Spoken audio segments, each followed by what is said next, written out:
Thank you, Honourable Speaker. I'd like to ask the question number 22 of 2017 to the Honourable Minister for Education, Heritage and Arts. Can the Minister clarify how are the new textbooks being piloted and trialled for years 12 and 13 before countrywide distribution? Thank you. Thank you. The Honourable Minister for Education, Heritage and Arts, you have the floor.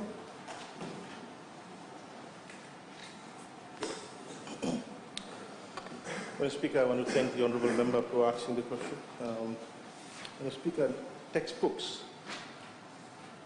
generally are not being piloted or trialed. Textbooks are pegged to the syllabi. The new syllabi rollout is nationwide, and hence the new textbooks complement the syllabi, have to be rolled out nationwide. And let me explain, Madam Speaker.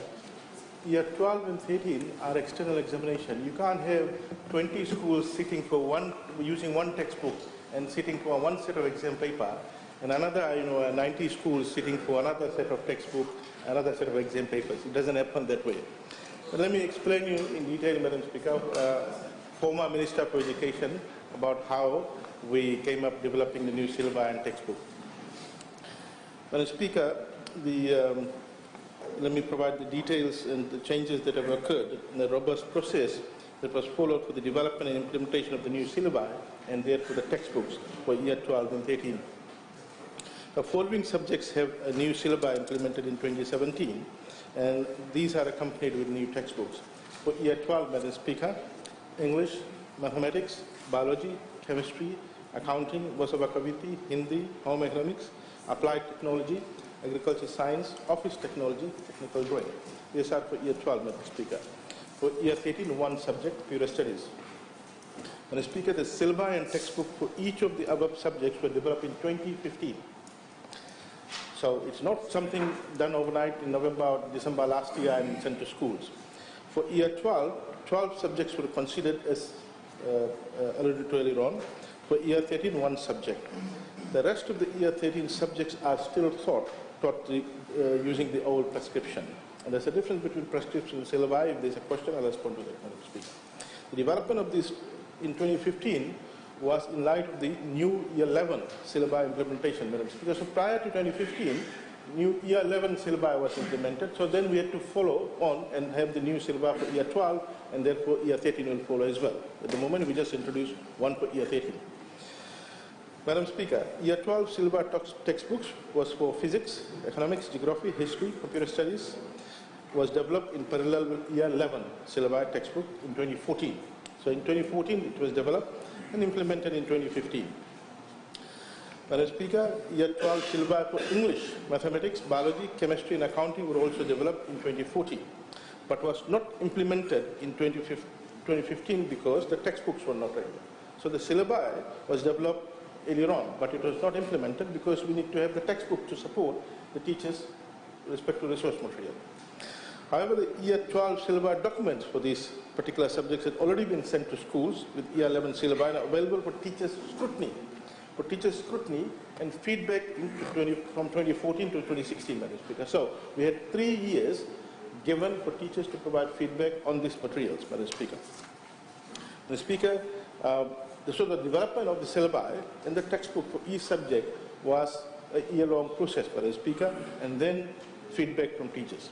The syllabi and textbooks were developed in parallel with the Curriculum Advisory Services staff under the oversight of a Curriculum Work Group Committee, Madam Speaker. So there's a Curriculum Work Group Committee which scrutinizes the work of the Curriculum Advisory Services, Madam Speaker, which is the internal group, the Ministry of Education Curriculum Experts, Madam Speaker.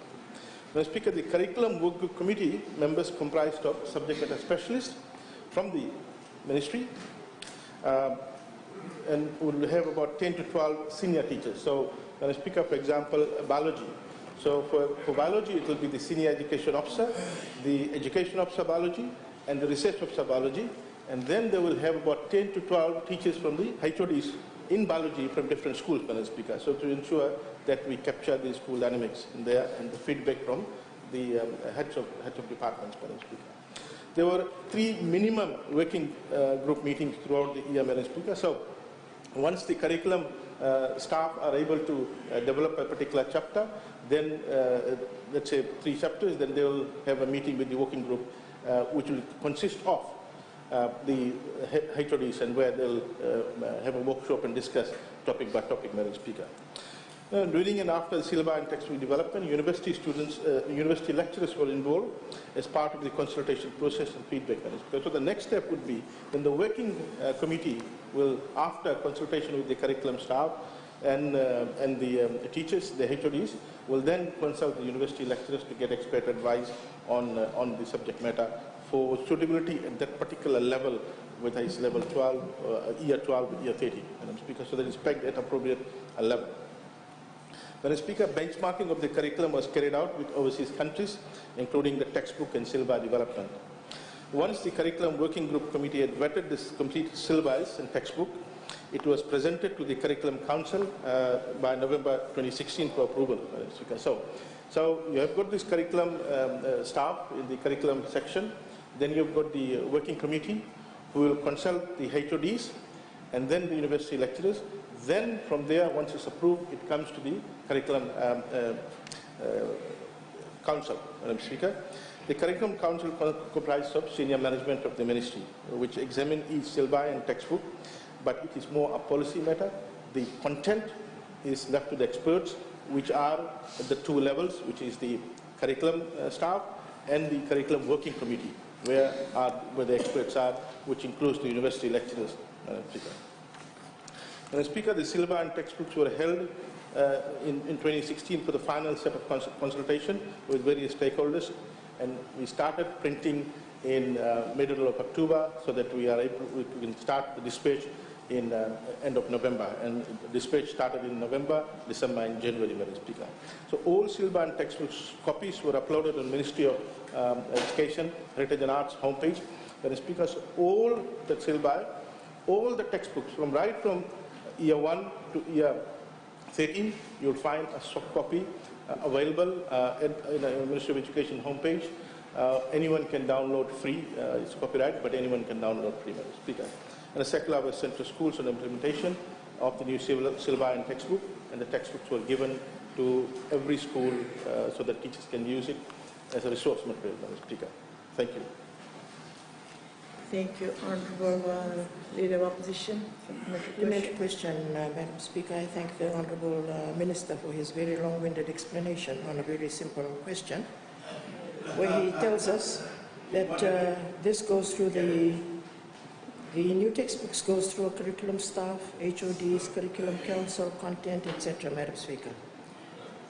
Now, there were old and tried and tested ways where we had safeguard and security measures, Madam Speaker, in terms of the course content and the diagrams that children were exposed to in terms of their textbooks.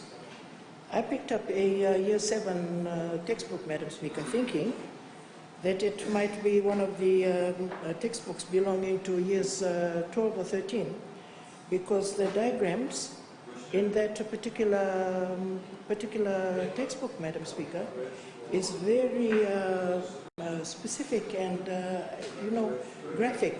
So I wouldn't, my question, Madam Speaker, is if it goes through the, all these different groups, Thank you. how is the, Honourable Minister, would you like to answer?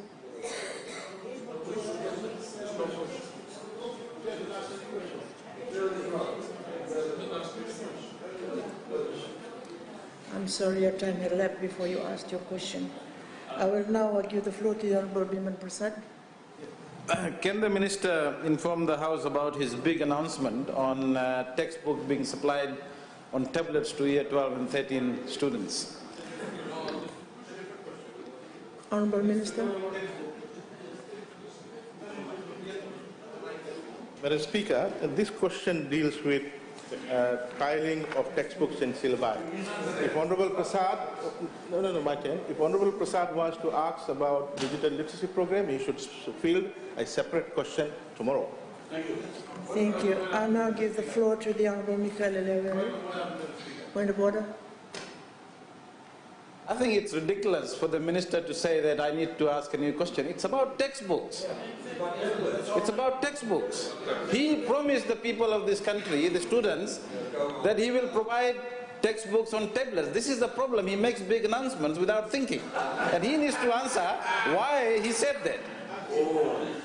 Wait. Thank you. You asked a question, you got an answer. Thank you, Honorable Lemery. You may have the floor. Honorable Speaker, I'd just like to ask the Honorable Minister, who prints these books, textbooks, for year 12 and year 13? Madam Speaker, most of them,